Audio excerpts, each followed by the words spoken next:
Ese día estábamos en las celebraciones de la venida del Santo Papa de que es Juan Pablo II, ¿va?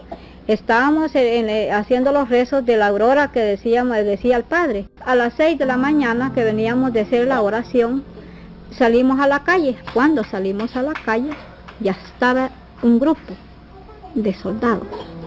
Bueno, nosotros nunca los imaginamos, ¿verdad?, de cosas que venían a hacer. Como siempre venían y sabíamos de que ellos venían a cuidar. Entonces los venimos, ¿verdad? Y ya tenían uno aspecto como a la altura un poco más menos que él. Estaba vendado de aquí, con una tira de trapo verde, que solamente los ojos y la cachucha aquí. ¿Quién se podía conocer? No se sabe, ¿verdad? Porque allí no conocimos quién fue. Pero ese era el que venía poniéndole el dedo, como dicen la razón, ¿verdad? Odio personal. A las 6 de la mañana llegaron los soldados del destacamento militar número 6, Sonsonate. Como ya nosotros sabíamos que el coronel Elmer González Araujo era el comandante departamental. Un aproximado de 200 soldados, porque no eran poquitos, eran varios. Entonces, a los que yo les pongo que ellos son los causantes de la masacre, los uniformaron para que nosotros no los conociéramos. Y desdichadamente los conocimos.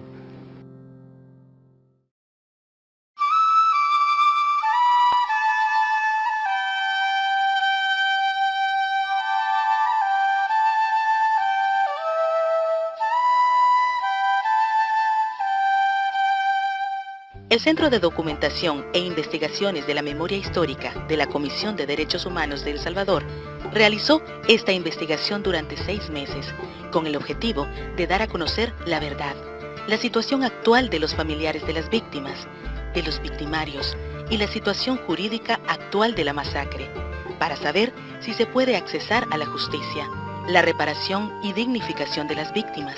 Para ello, se contó con un equipo de investigadores académicos. Aquí sería de ir a las comunidades que han sufrido precisamente las masacres, ¿verdad?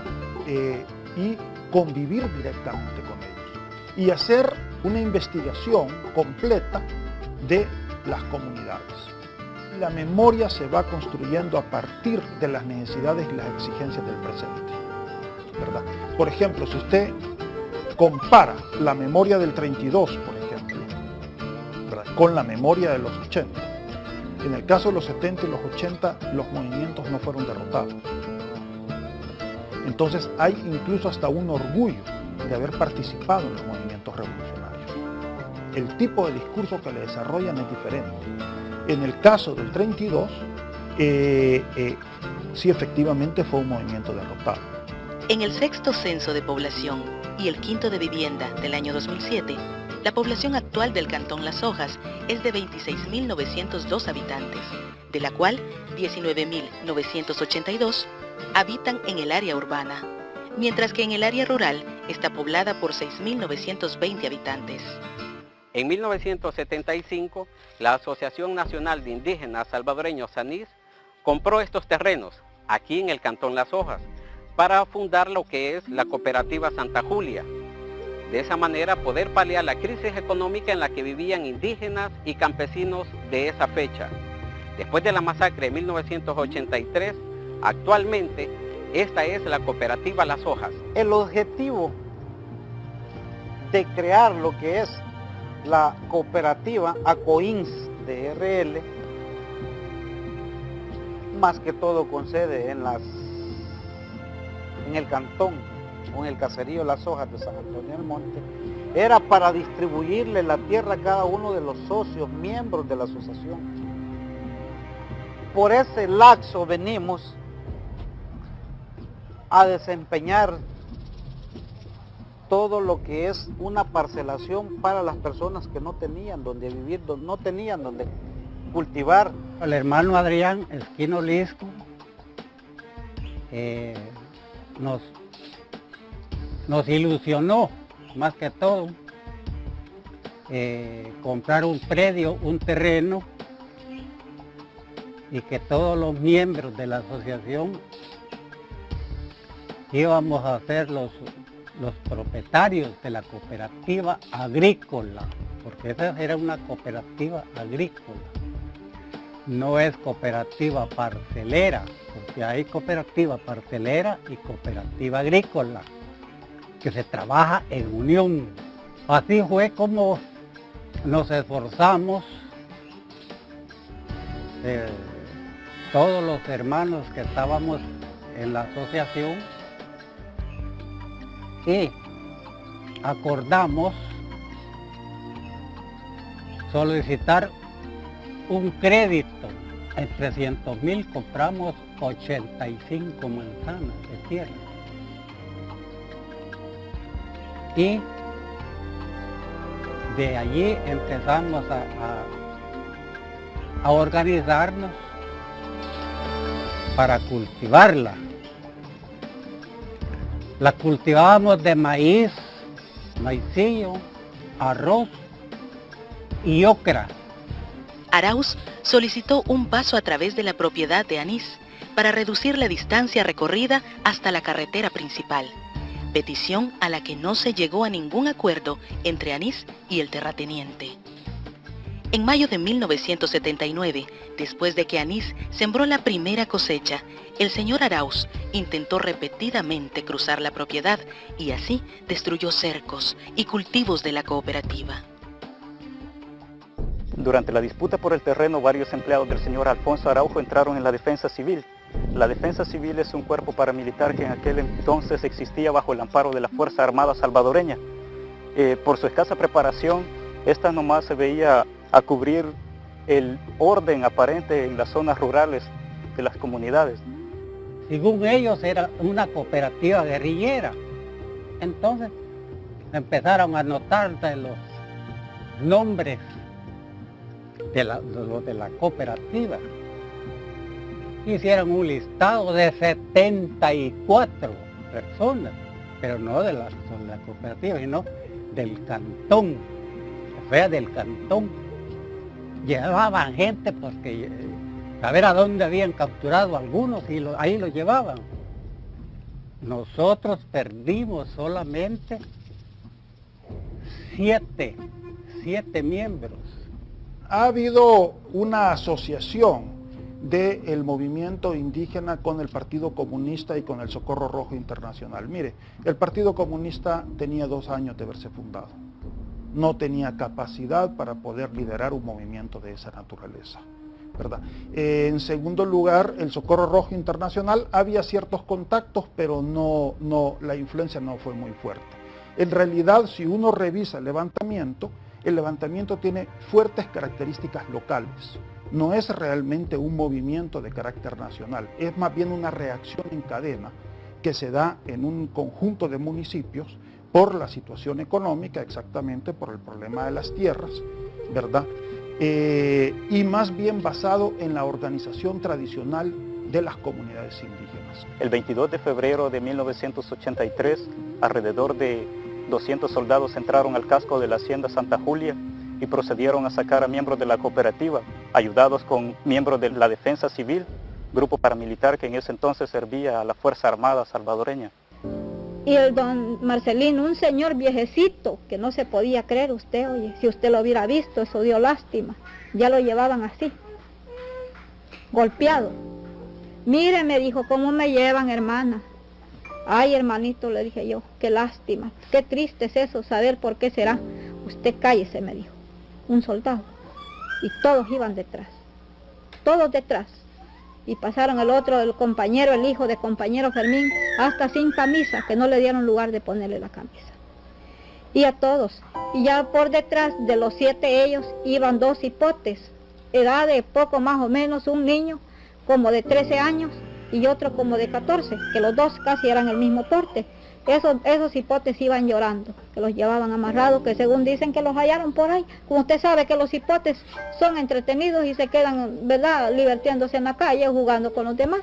Así les pasó a esas pobres criaturas. Mi hijo ni se había levantado todavía porque estaba de pelado, le tocó los viajes que hasta de noche venía. A la hora de las 6 de la mañana no se había levantado. Yo lo vi. Incluso una hamaca vieja que teníamos ahí, como no teníamos que manejar, destrabaron y le sacaron una pita, cargaban corvos, y con una pita de una hamaca vieja que teníamos allí, lo amarraron. Pues. Y no solo eso, yo tenía un mirallo y se lo llevaron. Tenía un mi corvo viejo por ahí, también se lo llevaron. El primero que sacaron se llamaba, porque ya no existe, se llamaba Juan Bautista Mártir. Juan Bautista Mártir, fue el primero. El segundo fue Gerardo Cruz. El tercero fue Marcelino Sánchez Vizcarra. Es el tercero, ¿verdad? El cuarto fue José Guido García Fuentes, hijo mío. Estaba como de 21 a 22 años. Él estaba ahí conmigo porque él nos acarreaba la ocra para la agencia. Era motorista de un camión que tenía, por eso estaba él ahí. Pero lo sacaron. Ellos no, los soldados no hicieron ninguna pregunta que por qué los llevaban. Más que ya con el fusil y manos atrás. Ese es el cuarto, mi hijo. El quinto fue Benito Pérez Cetino. El sexto fue Pedro Pérez Cetino. El séptimo fue Héctor Manuel. El grupo que sacaron de allí y el grupo que ahí llevaban, les dieron rumbo al sur. Al sur. Y los fueron a matar, a asesinar a la orilla de un río de nombre Cuyuapa. A la orilla del río, ahí los mataron. A eso de las 8, de 8 a 8:30 de la mañana. Yo desde el momento que hicieron la captura y se los llevaron, yo me fui para la oficina a darle parte al hermano Adrián. Todas las mujeres como esposas, madres, todos ellos iban detrás de ellos, pues que a dónde los llevaban y preguntaban qué pasaba, que por qué los habían agarrado. Y lo que les decían que ellos que se regresaran, porque sí iban a matar a los varones y las mujeres que se quedaran. Pero mucha gente dice que no se quedaron, sino que ellos iban detrás y les decían que si seguían las iban a golpear también. Ay Dios mío, me dieron las hamacas, miren, si es que las hamacas hecho masa de seso, que donde las habían atracado a la pobre gente, las habían matado, las habían aculado en tantas cosas, ahí miren, si es que el cuerpo hecho masa. Por la ropa que estaban muy demasiado sucia y la cara que estaban ya completamente bien desarmadas, porque dicen que las habían golpeado como ellos habían querido. Entonces, claro, los rostros ya no estaban normal, pues ya estaban bien despedazados. Entonces lo que hacían es llevar al familiar para que lo vaya a reconocer por medio de la ropa. Entonces lavaban un pedacito de camisa para conocerlo, cuál es el que ellos buscaban. Así lo fueron reconociendo. Aquí reconoció el juez 18. 18 reconocieron en esta zona acá. Y ya los otros como ya no los pudieron hallar en el momento. Entonces solamente 18 cadáveres fueron reconocidos. El comisionado fue el que contó los muertos y nos informó que 74 muertos había contado él. Incluso hasta 2 niños pequeños de 8 a 10 años que habían matado 2 niños. Y nos dijo No vayan a decir que yo como comisionado les estoy diciendo, porque si no a mí me van a venir a matar. Eso lo dijo el comisionado a nosotros. La masacre fue cometida por el destacamento militar número 6 de Sonsonate, acusando de pertenecer a la guerrilla a 7 indígenas, a quienes no se les encontró armas. Se los llevaron hacia el río Cuyuapa y junto a 67 indígenas que ya traían capturados y vendados, allí los asesinaron a sangre fría. La Comisión de Derechos Humanos de El Salvador, como un medio de la población para garantizar el respeto de los derechos humanos y la investigación de toda una serie de casos de violaciones graves a los derechos humanos, como fueron las masacres, los desaparecimientos y los asesinatos colectivos individuales, no dejó de investigar el caso de Las Hojas a partir de una denuncia recibida por parte de los familiares de la población. Las Hojas fue uno de los casos que la Comisión de Derechos Humanos retomó para investigar y buscar la manera cómo sancionar a los responsables de esa masacre. Nos acercamos a los familiares, indagamos, recabamos información de primera mano, tuvimos testimonios de la población en el cual al final se daba cuenta que los responsables de esa masacre habían sido militares que estaban destacados en la brigada o en el cuartel de Sonsonate y que habían cometido este tipo de masacre en el cantón Las Hojas. Es ahí donde nosotros hicimos una serie de averiguaciones, llevamos el caso, lo denunciamos, al igual que la población y las asociaciones locales denunciaron a nivel nacional e internacional esta masacre para buscar justicia, situación que acompañamos nosotros y nos manifestamos en todo momento para que los responsables, como decía hace un momento, fueran responsabilizados y se les culpara, digamos, de ese crimen que habían cometido. ¿Nos podría contar rápidamente lo que sucedió? Sí, cuando pasaron a las 6 de la mañana, pasaron como 200 soldados, y más o menos como 200 soldados, porque eran bien bastantes. Cuando entraron, llevaban una gran hoja así, mire, y ya le preguntaron el nombre a él. Sí, yo soy, le dije. Pues ya le empezaron a dar la primera patada a él, mire. Lo sacaron a patadas de donde estaba acostado. Entonces, nosotros tuvimos más campo que ya no preguntamos nada porque nosotros lo rodearon también encañonados. Nos asustaron nosotros. Y por eso es que ya nosotros allí no estábamos tranquilos porque nosotros los asustan allí. Porque cuando los hallamos aquí, estaban ya con sus pecomates, calabozos y su mochila donde llevaban sus comidas, donde iban a trabajar. Que estos compañeros estaban allá entre el río, estos entre el río los habían dejado. Entonces allí ella pidió de favor que le ayudaran de sacarlo siquiera del agua, para ver ella cómo lo podía enterrar aquí siquiera. Así es como ellos quedaron aquí, porque ella no tuvo quien le ayudara. Los niveles de violencia y de impunidad en El Salvador son altos, por lo que se recomienda a ANIS realizar una denuncia a nivel internacional. Bueno, nosotros íbamos a denunciar. Había un amigo de Adrián, que era de los Estados Unidos, y a través de él nos iba a presentar ante el senador Robert Kennedy para que lo denunciáramos el hecho ante él.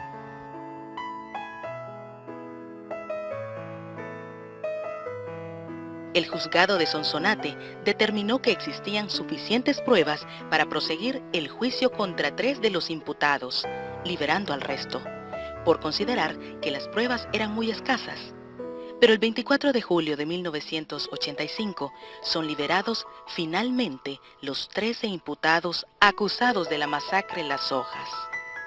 Como todos los casos de graves masacres en nuestro país, la del Mozote, la masacre del Zompul, la masacre de Las Hojas, la masacre de los jesuitas y otras tantas más que figuran en el panel de memoria histórica en el memorial del Parque Cuscatlán, están en la esfera de la impunidad. El 18 de julio de 1988, la Corte Suprema de Justicia sostuvo que la ley de amnistía se aplicaba al caso de Las Hojas, razonando que todos los imputados gozan del beneficio de dicha ley. Cuando se aplica la ley de amnistía se viola todo el derecho a la información de la población, a la justicia, y se garantiza la impunidad. El no investigar el caso, ¿verdad?, lleva a una violación plena y clara de los derechos humanos de la población, ¿verdad?, garantizando, como decía, la impunidad, garantizando la libertad de los hechores de estas violaciones a los derechos humanos y garantizando que en este caso se volvieran a cometer otros delitos similares a los de Las Hojas. Es allí donde nosotros consideramos de que el sistema de justicia fue inoperante, fue favorable a lo victimario y desfavorable a la población, ¿verdad? Es por ello que la población vio, ¿verdad?, y las víctimas, todos los que luchaban por la justicia, un favoritismo totalmente hacia los hechores en este caso. Una masacre es utilizada, ¿verdad?, de una forma para ejemplificar, ¿verdad?, para utilizar de ejemplo ante otras poblaciones cuando hay la necesidad o cuando hay la intención de reprimir, ¿verdad?, de reprimir en la mayoría de las veces, reprimir la voz de la población que exige un derecho o ciertas situaciones, ¿verdad?, que las personas están identificando. Entonces, los sobrevivientes, ¿verdad?, a una masacre o los familiares, ¿verdad?, de las personas que son víctimas de este tipo de hechos, hay un duelo permanente. Durante el conflicto armado hubo un aprovechamiento, ¿verdad?, un aprovechamiento de una guerra, donde quienes sacaban más ventaja de una guerra, ¿verdad?, contra los demás.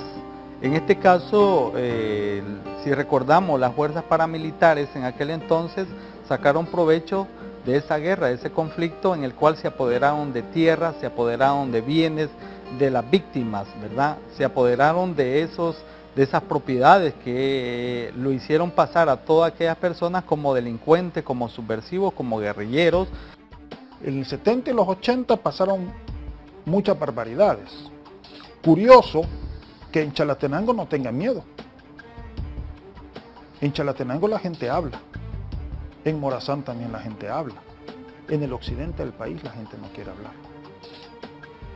Es decir, realmente el temor es la memoria del 32. ¿Por qué? Porque el 32 dejó una gran cicatriz, ¿verdad? Dejó una gran cicatriz, por lo que ya dijimos, por las dimensiones de la masacre en un lapso tan corto, en un tiempo tan corto. Entonces realmente sí dejó una cicatriz muy, muy profunda, y una cicatriz que no ha sanado. Una cicatriz que no ha sanado. Entonces, sí creo yo de que en el caso del occidente del país, el miedo está presente. Entonces, la memoria le está diciendo algo sobre el presente. No te levantes, no protestes, porque las consecuencias son estas.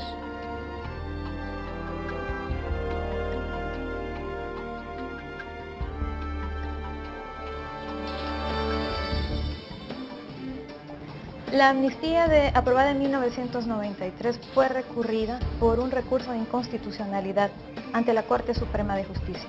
Y la Corte Suprema de Justicia advierte que cuando son graves violaciones a derechos humanos, no procederá la ley de amnistía. Es decir, que aún se nos faculta a nosotros el derecho para iniciar la acción judicial y procesar a aquellos responsables de las grandes violaciones de derechos humanos dentro de nuestro país.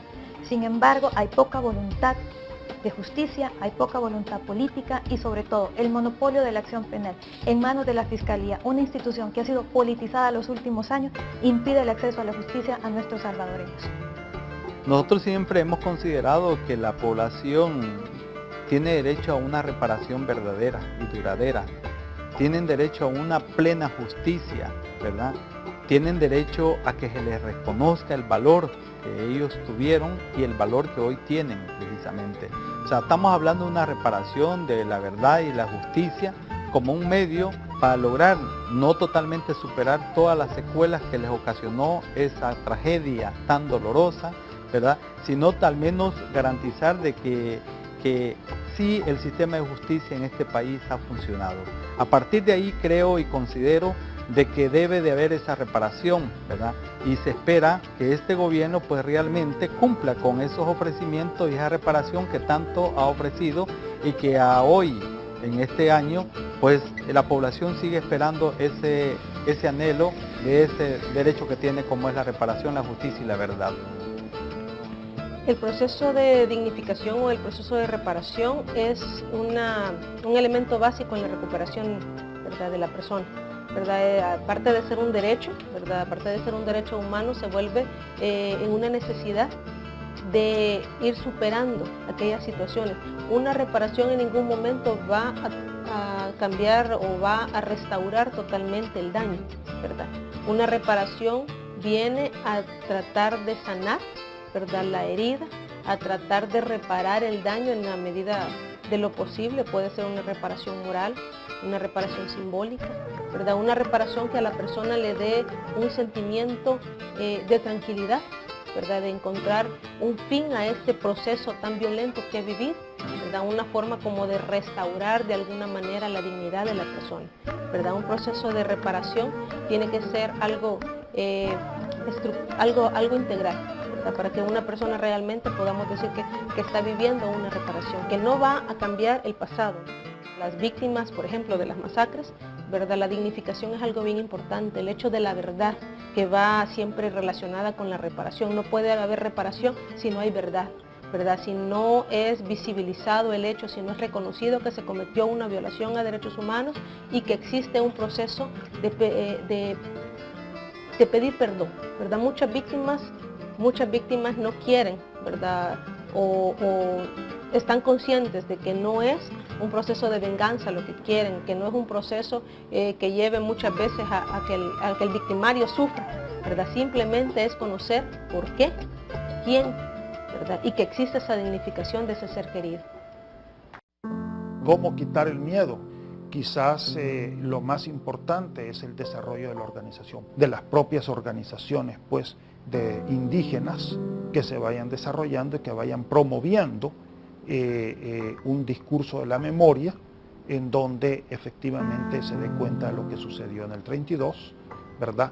Y también una cosa importante, dar cuenta no solo de los hechos dolorosos, de los hechos duros, sino que también de la esperanza. El anhelo que mi padre, y eso se lo llevó a la tumba, era de que esta gente regresara a sus propiedades, donde fueron sustraídos por los miembros militares el día de la masacre, que esta persona o esta familia doliente tenga su lugar donde vivir, tenga su lugar donde mantener a su familia, a sus nietos, si es posible. Él quería ver que se haga justicia, decía, porque la justicia, decía, es bien importante que uno lo lograra ver, que se dé, decía. Quizás reconocer a los familiares, porque es lo único que también ellos pueden también recibir de algo que ya no lo tienen, pues por lo menos que les ayuden. Cuando le matan un hijo a uno, están matando la dignidad a uno, pues. ¿Ah? ¿O no cree usted así? Eso. Una madre y un padre que le maten un hijo, están matando la dignidad, pues. ¿Cómo queda? Hasta estos momentos, ¿cómo estoy? Yo a los soldados, a ellos no los culpo, no. Yo culpo a esos 3 individuos porque ellos mal informaron, nos fueron a chambrear allá al cuartel, hicieron el listado, a ellos acuso yo. El primer comandante se llama Marcial Cáceres. El segundo era Juan Aquilino Cermeño. Y el clase o el cabo se llama Mario Arias Pérez. Mario Arias Pérez, esos son los 3 causantes de la masacre. La masacre de las Hojas fue originada por un terrateniente que utilizó su poder político y económico. Segundo, los 74 campesinos e indígenas fueron asesinados no porque eran comunistas o subversivos, ese fue el pretexto. Fueron asesinados para robarles su tierra. Y tercero, Los sobrevivientes y familiares de las víctimas aún siguen con el mismo miedo de 1983. Que cumple la justicia y que nos deroguen la deuda. Entonces, bendito Dios que la justicia se está cumpliendo, ¿verdad?